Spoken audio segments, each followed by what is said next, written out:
Donc, pourquoi on a décidé de vous parler de l'insuffisance cardiaque? On a décidé de vous parler de l'insuffisance cardiaque parce que ça représente quand même 200 000 hospitalisations par an et 70 000 décès. Donc, c'est quand même une pathologie heu, commune et qui se complique souvent. Je fais un petit rappel sur le cœur. Donc, il y a vu qu'il y a plusieurs, il y a un peu tous les métiers, il y a des infirmières qui vont, très bien enfin, ça va être simplement des rappels et pour certains, ça va être plus des explications ou des compréhensions. Donc c'est ce schéma du cœur et de la circulation, elle est très importante pour que vous compreniez vraiment les symptômes et que vous compreniez la différence entre les symptômes de décompensation cardiaque gauche et les symptômes de décompensation cardiaque droite. Je sais pas si on non, on va pas voir ma flèche. Mais en fait, c'est de la circulation, donc il y a une petite et une grande circulation. Il y a le cœur qui mène aux poumons et il y a le cœur qui mène dans tout l'organisme. Et ce qui est important de comprendre, c'est la différence, c'est que c'est de la, par l'oreillette droite, ça va être, heu vous m'entendez? Oui? Oui, mais par contre, on est resté sur la page de titre. Oh mais non! Pourquoi ça marche et Voilà, là? là, on a la bonne page. Ah donc ça alors attends, parce que ça veut dire que moi je moi je pense qu'il faut que j'arrive à présenter un autre contenu. Il faut que j'arrive à présenter, en fait, en diaporama. C'est un diaporama. Mais Bah, c'est parce qu'il est configuré comme ça et pas comme ça. non, je pense pas parce que en fait non, je pense pas. Bon, moi, Et je pense que si tu zoomes un peu le graphique, là, que tu nous décris, Ouais, faut le on comprend. Alors, en remontant un petit peu pour qu'on ait bien le bas du graphe, voilà. Et voilà. Et là, on voit très bien. OK, parfait. bon. Bon, donc je reprends. Maintenant que vous avez le schéma, effectivement, c'est plus simple. Donc dans le cœur, il y a 4 cavités. Il y a 2 cavités droites et 2 cavités gauches et ça, c'est important de le comprendre parce que c'est pas les mêmes signes sur une décompensation cardiaque du cœur droit et une décompensation cardiaque du cœur gauche. Le sang, le sang qui est envoyé dans l'organisme, il arrive ensuite, au cœur droit et le sang, des poumons, il arrive dans le cœur gauche et vous allez comprendre après la différence des symptômes d'un côté et de l'autre. Ce qu'il faut comprendre, c'est que le cœur, bah, c'est une pompe musculaire en fait. Le cœur, c'est un muscle et dans la décompensation cardiaque, c'est le muscle qui est atteint. Le cœur, bah, ça, vous le savez, il apporte, du sang riche en oxygène, que ça soit, enfin du sang riche en oxygène aux organes et aussi des nutriments et le cœur, il est capable de s'adapter à l'effort, donc en augmentant sa fréquence, de contraction et le débit d'éjection du sang. Donc ça, il le fait à l'effort. Ça, on va le faire en 2 fois. Donc l'insuffisance cardiaque, pour revenir au thème, du jour, qu'est-ce que c'est? Donc c'est quand, le muscle cardiaque, il n'arrive pas à propulser, à éjecter correctement le sang dans tout l'organisme. Il va perdre en fait sa force et sa capacité de contraction et dans un premier temps, vu qu'il a envie de garder le même débit, donc le débit, c'est quoi? C'est, l'éjection par rapport à la fréquence. Donc c'est le volume éjecté, sur une minute. Sauf que, bah, vu que l'éjection est plus assez puissante et bah, lui, il va penser, le cœur va penser qu'en éjectant plus souvent, donc en augmentant la fréquence, il va pouvoir compenser et au début, ça va fonctionner, mais après, très vite, le ventricule gauche, il va se dilater et c'est là qu'on va être décompensé. Dans l'insuffisance cardiaque, on retrouve 2 types d'insuffisance cardiaque. On retrouve donc à FEVG, donc fraction d'éjection du ventricule gauche inférieure à 40, donc ça s'appelle une fraction d'éjection du ventricule gauche à, fraction d'éjection altérée ou alors supérieure à 40 et là, on est sur une fraction d'éjection du ventricule gauche qui est préservée. Donc on dit insuffisance cardiaque à fraction d'éjection altérée ou insuffisance cardiaque à fraction d'éjection préservée. Nous, on va se centrer sur l'insuffisance cardiaque à fraction d'éjection altérée, donc inférieure à 40 parce que, c'est ce qui est le plus commun et c'est surtout, ce qui cause le plus de décompensation derrière et nous, ce qui nous intéresse, c'est les décompensations. Éviter les décompensations. Alors, ça, c'est les causes principales de décompensation cardiaque. Pourquoi votre cœur, à un moment donné, il est susceptible de décompenser? Alors, il est susceptible de décompenser quand il fait un infarctus. Un infarctus, c'est quoi? C'est quand une artère coronaire va se boucher. Et une artère coronaire, c'est quoi? C'est l'artère qui va amener du sang oxygéné au cœur. Donc, le cœur, il envoie du sang, mais il a aussi des petites artères coronaires qui lui envoient du sang oxygéné. Et s'il y a une de ces artères qui se bouche, eh ben, sur une partie du cœur, il ne va plus y avoir d'oxygène. Et donc, derrière, ça peut faire une décompensation cardiaque. L'hypertension artérielle aussi, ça peut provoquer une insuffisance cardiaque ou derrière une décompensation cardiaque parce que ça va être l'augmentation de la pression. Le cœur, il va avoir trop de pression, il ne va pas réussir à gérer comme il faut cette pression. Et donc, en amont, il va y avoir de l'eau qui va quitter les tissus. Et ça, on l'expliquera tout à l'heure pourquoi. Dans les causes, on retrouve aussi les arythmies. Et typiquement, l'arythmie la plus commune en décompensation cardiaque, c'est ce qu'on appelle la fibrillation atriale. La fibrillation atriale, c'est quoi? C'est quand les oreillettes, donc on a dit le cœur, il y a 4 cavités, 2 oreillettes et 2 ventricules.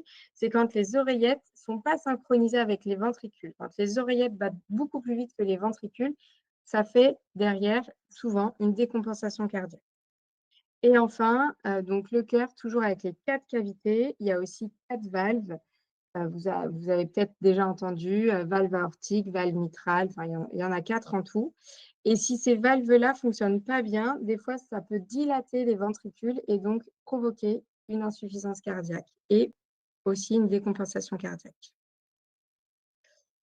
Ça, c'est pour différencier la partie gauche et la partie droite au niveau du cœur. Donc je vous l'ai expliqué tout à l'heure, c'est important de retenir le schéma avec la petite et la grande circulation. Quand le ventricule gauche, il va décompenser, donc quand la partie gauche du cœur va décompenser, il y a du sang qui va arriver et par pression, en fait, il va essayer de pousser dans le ventricule gauche, mais le ventricule gauche, il n'arrive pas bien à éjecter. Et donc, en amont, il va y avoir de l'eau qui va passer dans les tissus. Et donc, quand c'est le ventricule gauche, en amont, qu'est-ce qu'on a dit? C'était les poumons. Et donc, il va y avoir de l'eau qui va arriver dans les poumons. Si votre patient, il a de l'eau dans les poumons, il va être forcément essoufflé. Donc, il va avoir une dyspnée d'effort et il peut aussi avoir ce qu'on appelle une orthopnée. Donc, ça, c'est quand il ne supporte pas la position allongée. Et pourquoi votre patient ne supporte pas la position allongée? C'est simple. C'est parce que quand il a de l'eau dans les poumons, dans un premier temps, ça va aller aux bases pulmonaires, donc en bas des poumons. Si on est assis ou debout, ça reste bien aux bases pulmonaires. Et quand le patient va s'allonger, l'eau va aller dans toute la surface des poumons et là, il va avoir vraiment une sensation d'étouffer et il va avoir besoin de se redresser.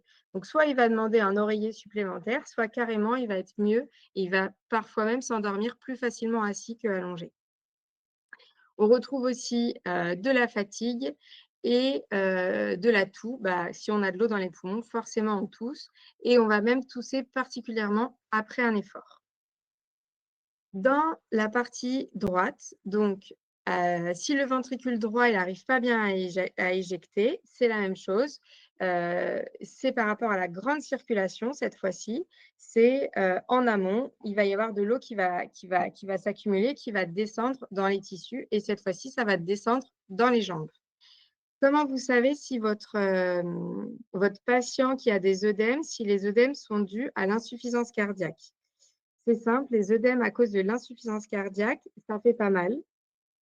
C'est blanc et c'est pas rouge ou inflammatoire. Donc c'est blanc, c'est pas chaud. Donc c'est indolore, c'est symétrique. Et surtout, là, ce qui est très important, vous allez poser le diagnostic d'insuffisance cardiaque, c'est quand on appuie, on garde la trace sur les doigts. Et donc, c'est ce qu'on appelle la prise du godet.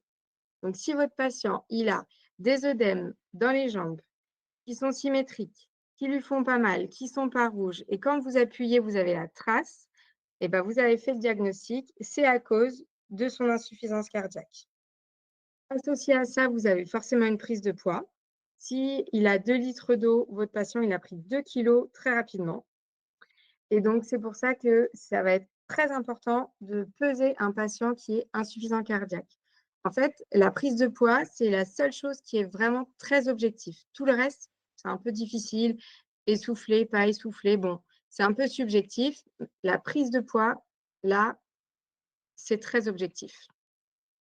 Vous avez aussi la turgescence jugulaire et le reflux hépato-jugulaire. Donc, bon, ça, c'est un peu pour les infirmières de pratique avancée ou les docteurs. Si vous appuyez sur le foie, en fait, vous vous rendez compte qu'il y a la jugulaire qui ressort.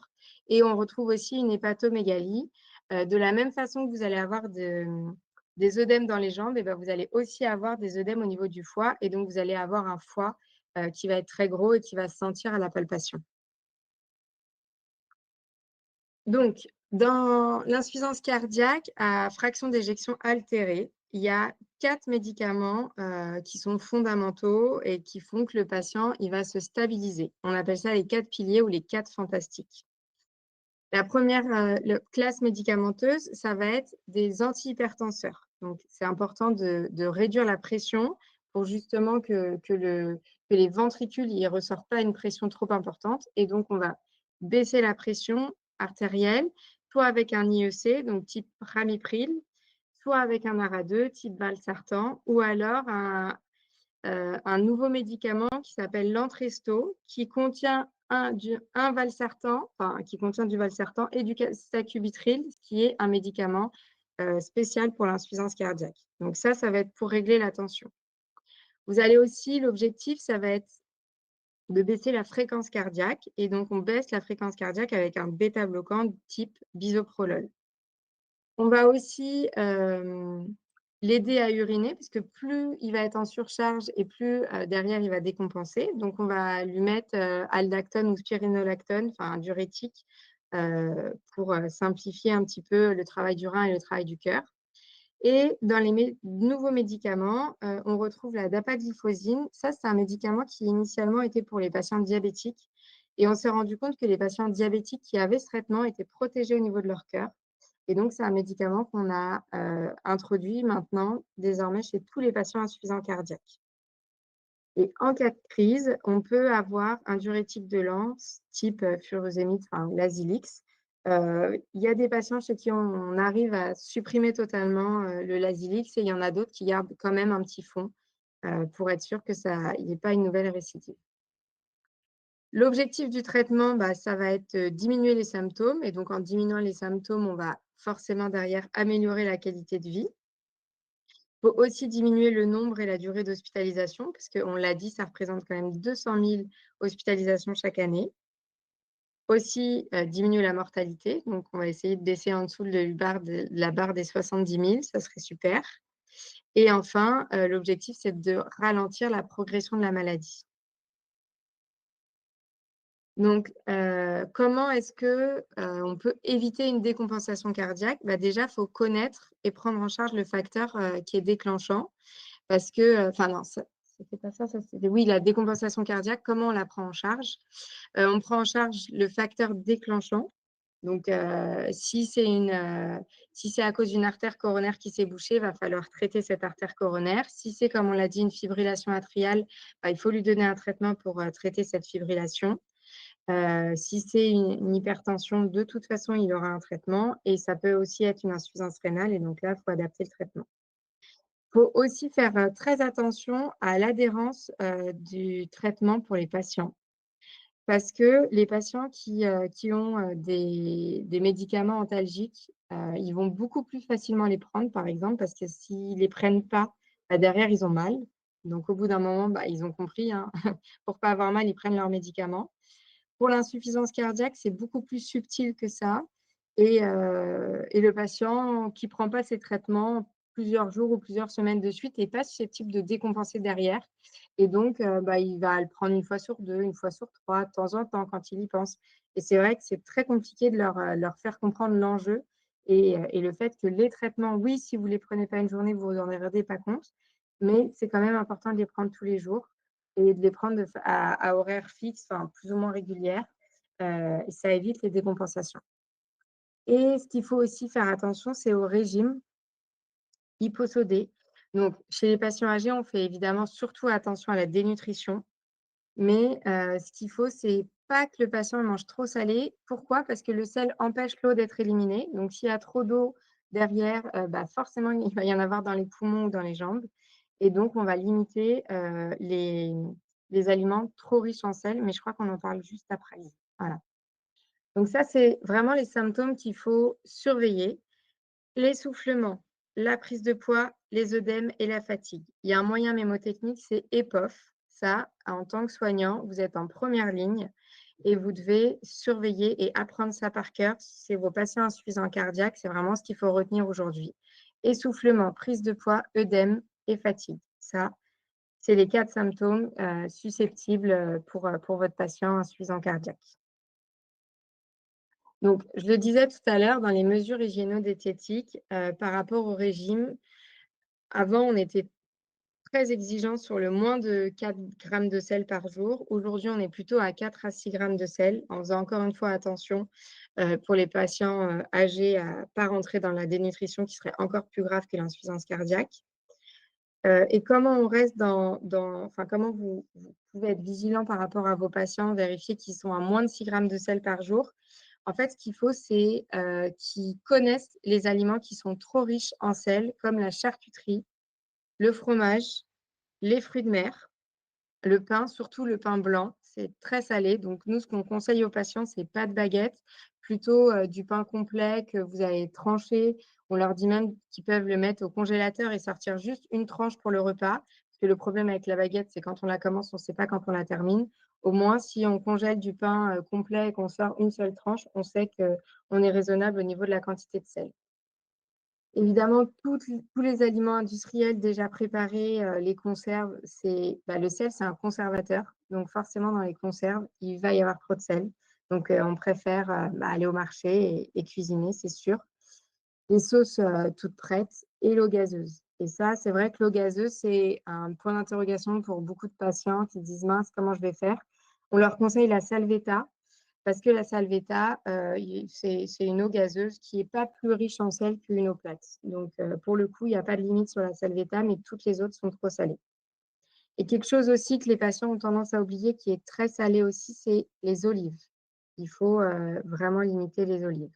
Et de toute façon, tout ce qui va être aussi associé aux gâteaux apéritifs, tout ça, c'est trop salé.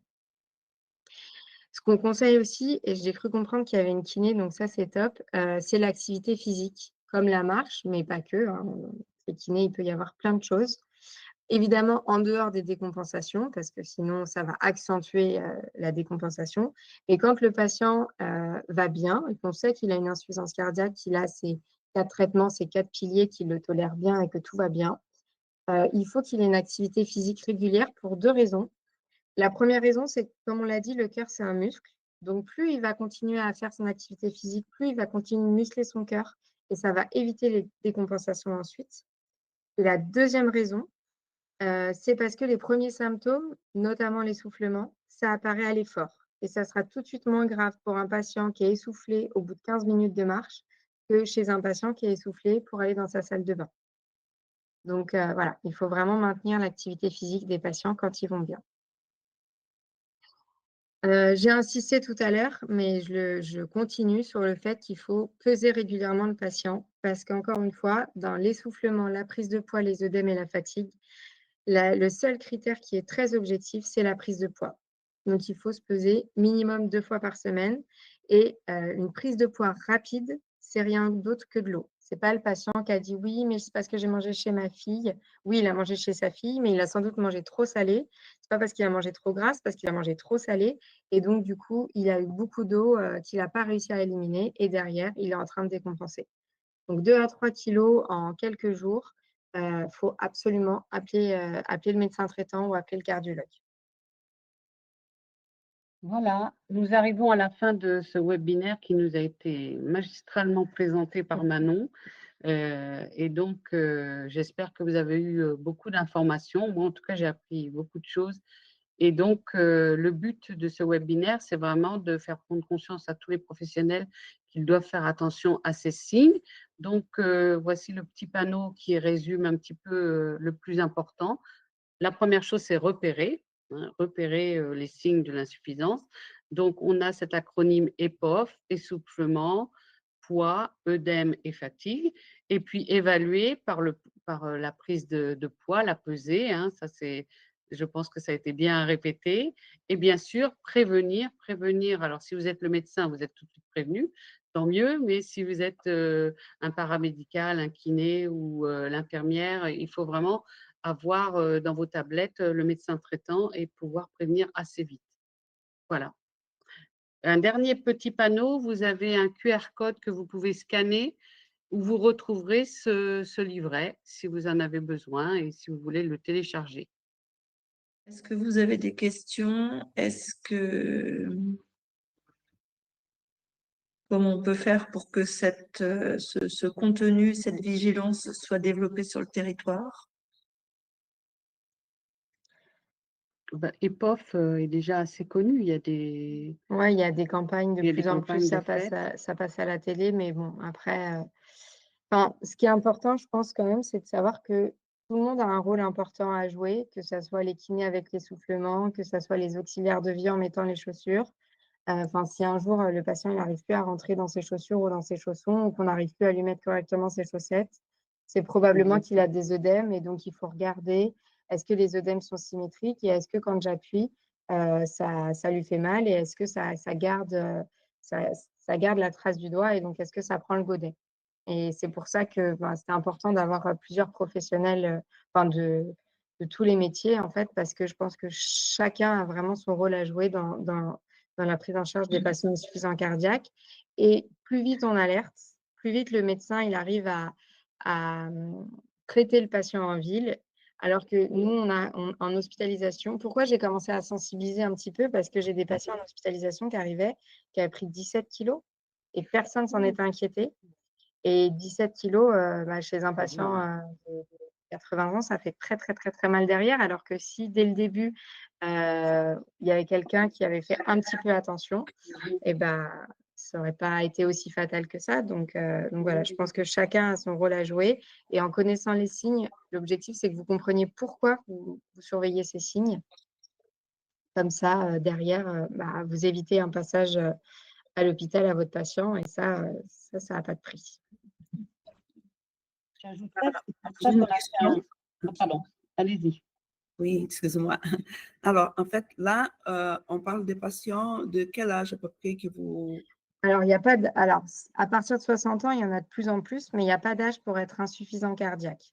Après, les patients qui sont insuffisants cardiaques, ils sont censés le savoir quand même et c'est des patients qui ont un peu tendance à être essoufflés et qui ont un peu tendance à avoir des œdèmes ou alors c'est des patients qui ont fait une décompensation type OAP un peu subite et qui derrière tout est rentré dans l'ordre, mais qui toute leur vie garderont un traitement parce qu'ils ont une fragilité quelque part et un risque de nouveau décompenser.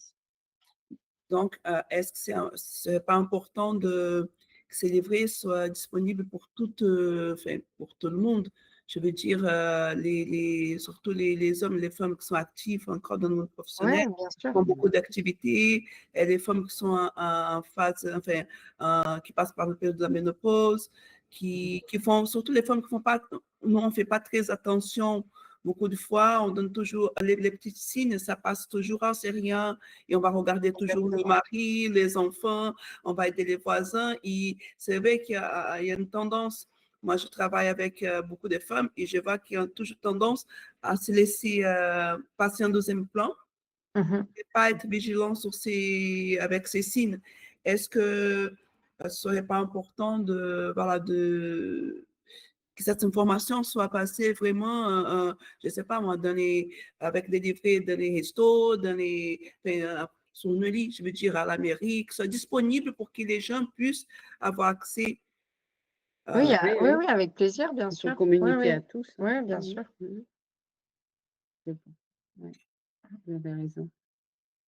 Je voulais juste dire qu'on a fait une formation spécialement pour les soignants, pour apprendre aux aides-soignants, aux auxiliaires de vie à reconnaître les signes et donc cet outil-là sera aussi disponible, à la CPTS et vous pourrez vous en saisir si vous avez besoin. Un petit peu simplifié, disons. Et c'est vrai que c'est la version, un peu simplifiée aussi, qu'on pourrait mettre, pour le grand public quelque Oui, part parce que, bon, là, on est rentré dans les traitements, on est rentré dans des détails, un peu techniques et donc on pourrait, faire une version pour les soignants dans les EHPAD au même titre que le grand public pour que ça soit plus explicite, disons. Plus accessible avec Mm. juste les signes les plus Mm. importants. Mhm. Ça, c'est quelque chose qu'on peut vraiment travailler facilement avec la CPTS Mm. et qu'on fera très volontiers. On peut faire une J'imagine petite- qu'il y a plein de ressources sur lesquelles on peut s'appuyer. On n'a pas besoin Oui, de tout oui, réinventer. bien parce sûr, que bien sûr. Ces Santé campagnes, publique. elles sont là. Oui, Santé publique France aussi doivent faire des affiches, doivent faire des choses. Euh, Eh bien, merci. Est-ce qu'il y a d'autres questions? Hein? Madame Romeka,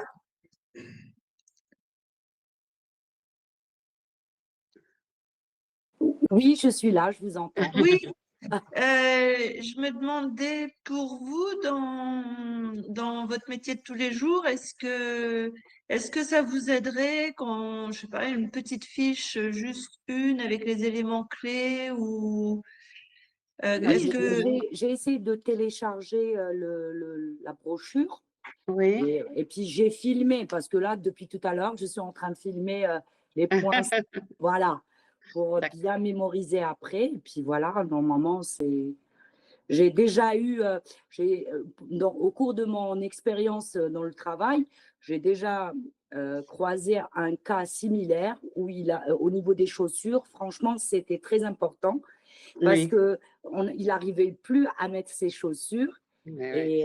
et c'était le cœur. Il était sous traitement et c'était le cœur. Mais bon, il a été diagnostiqué par la suite qu'il avait des ODM et hospitalisé par la suite. Bon, C'est pour ça, dans la version pour les soignants, il y a beaucoup plus de. On a ajouté des petites choses, des petites choses concrètes, comme le patient qui dort toujours au fauteuil, le patient qui est de plus en plus essoufflé. On leur a mis des exemples concrets de ce qu'elles pouvaient voir. exactement. Même la position allongée, généralement, les gens qui sont en insuffisance respiratoire, ils ont du mal. C'est pas Bien possible. sûr, bien C'est sûr. inconfortable pour eux. C'est pas possible. Dès que vous les mettez sur le dos, ils commencent ils n'arrivent plus à respirer. Puis Oui. aussi l'essoufflement. Aussi, j'ai déjà croisé des personnes que, au niveau de l'essoufflement, ils avaient du mal à respirer, et il fallait alerter le médecin. Et puis, il y avait des moments même où ils étaient hospitalisés. Voilà.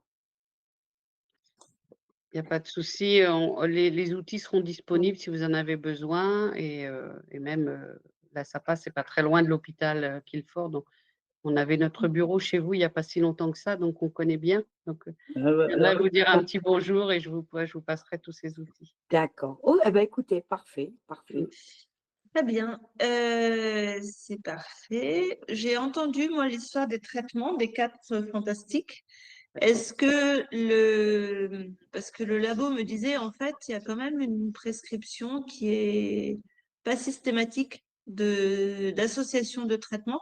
Est-ce qu'il y a des choses à faire pour améliorer la prise en charge thérapeutique? Donc, je sais pas, au niveau des… moi, ce que j'ai compris, et donc, est-ce que c'est un axe de travail ou pas? C'est cette question que je vous pose. Est-ce qu'il faut je sais pas, qu'on fasse une intervention pour que ces 4 fantastiques soient bien introduits le plus tôt possible dans la vie de ces patients insuffisants cardiaques? Alors, moi, à mon niveau, ce que je disais au laboratoire, moi, à mon niveau, ce qui est un peu… Enfin, moi, j'en ai pas besoin puisque moi, je travaille avec des cardiologues hospitaliers et que les cardiologues hospitaliers le font systématiquement. Et moi, les patients insuffisants cardiaques que je suis, ils ont tous les 4 piliers et s'il n'y en aura pas, c'est qu'il y a une insuffisance rénale majeure qui ne permet pas d'introduire tel ou tel médicament. Après, au niveau des cardiologues de ville, et des médecins traitants, je ne sais pas trop comment ça se passe. Mais en tout cas, à l'hôpital, il n'y a pas du tout besoin de sensibiliser. Ils le Ouais, font c'est systématiquement. sûr, c'est sûr. Et les infirmiers, vous voyez quoi? Bah, Enfin, si vous voyez des choses. ouais. Mais moi je suis dans les EHPAD, donc les médicaux, On leur a déjà fait un webinaire. C'est pour ça qu'on avait fait le webinaire avec Olivier Hanon, parce que comme ça, il a bien expliqué comment il fallait les mettre. Donc, d'après ce que j'ai compris, il ne faut pas les mettre les 4 en même temps. Il faut commencer par un, puis après, on introduit le deuxième, et après, on finit par mettre les 4 pour voir un petit peu. Il faut laisser du temps. Et ce serait intéressant d'avoir un webinaire. Alors, si on ne peut pas avoir Olivier Hanon, on aura un autre médecin. Mon patron l'avait refait, d'ailleurs, Dr Lynch l'avait refait déjà plusieurs fois, pour bien expliquer comment mettre en place le traitement. C'est vrai que c'est important. Bon, donc ça, il faut évaluer le besoin, on ne le sait pas. Moi, ce que j'avais entendu, c'est que finalement, au moment du passage à l'hôpital, on était en période aiguë et donc c'était pas le moment d'introduire les traitements. Mais Moi, et que du coup, moi, j'aurais dit le contraire, mais Ouais, bon. non, mais parce que pendant la crise, oui, Oui. pas pendant la crise, mais Oui. moi, en tout cas, à la clinique Ambroise Paré, de ce que je vois, ils sortent de la clinique avec ces traitements mis en place. C'est évident. Ok. Je pense que chez nous, c'est pareil. Après, Ok. sensibiliser en ville, pourquoi pas. Oui, il faut un cardiologue, il faut qu'un cardiologue intervienne sur le traitement. Ouais. Et là, les professionnels de ville, est-ce que vous voyez des besoins, des choses qu'on doit améliorer dans les parcours de soins où on pourrait agir?